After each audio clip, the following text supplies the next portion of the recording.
Seeing no further debate, Representative Harding, you are recognized to close. Well, first of all, thank you, members, for your questions and debate. And I want to thank again, like many of you did, the audience members that came and spoke. And I think when you see the passion on both sides of this issue, I think you do see one thing that we can all agree on, and that is that how much we value our children. We may disagree on how we educate them. We may disagree on how we do each individual thing, but I think it's very clear that we value our kids. And when I look at many of you, you're not just friends, you're people that I consider close friends and colleagues. And many of you are parents. And I'm drawn to some of the words that Representative Diamond and Representative Hart spoke in debate, and those especially spoke to me about the individuality of our children, and also about the parent-teacher relationship and how important that is. I agree with you on those two things. I would take note, and one thing that doesn't get told oftentimes is the people that talk to you that don't come to committee, and the stories that you don't hear because either they're not there yet to be able to speak about it publicly, or they can't. But I will tell you that I've heard from a lot of teachers. And I've heard a lot from a lot of teachers, whether it was about this specific bill or it was just questions or concerns they may have had. And the one thing that I got, and every one of them when I spoke to them, was that how much they valued that teacher-parent relationship, how much that meant to them. And they would talk about the fact that when children, I had a teacher drive almost 3 hours away from here to come sit in my office. I've never met her. She just showed up in my office.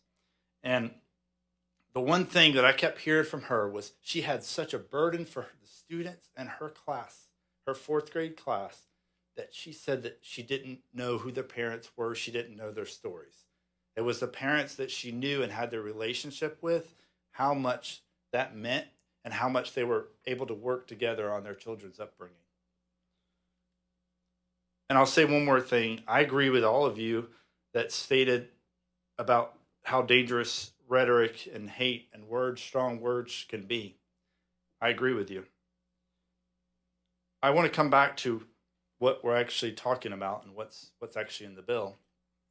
I think an idea that creating boundaries at an early age of what's appropriate and our schools that we are paying for and funding, I think that's an appropriate conversation, and that's not hate. I think a discussion around empowering parents and the fact that an engaged parent, an empowered parent, leads to a more quality life long term for that child, however they identify and who they are, that engaged parent. And the idea that right here in Florida, we have school districts who have words written on paper that initiate or somehow discourage a teacher or administrator or whoever within the school district to disengage the parent, I find that shocking, and that is hurtful. Because what it's saying, in effect, is that parents are incapable. You need a high-level, highly educated, high-paying expert to determine what's appropriate for your child instead of you, the parent.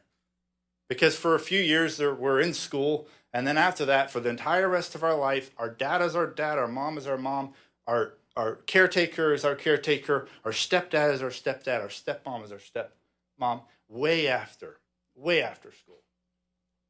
That relationship is so important, and an idea that anyone would want to put a wedge between those two. And I don't believe, and I know you all on this committee, and I believe even those of you that are against this bill today, we agree on that. Because all of us that are here that are parents, we're engaged parents. But I will tell you that the single mom that I spoke to just a few weeks ago, and not even about this bill, just was having dinner with my wife and started talking to the waitress. She talked to me about how hard it was to get a call back from her school on a bullying issue.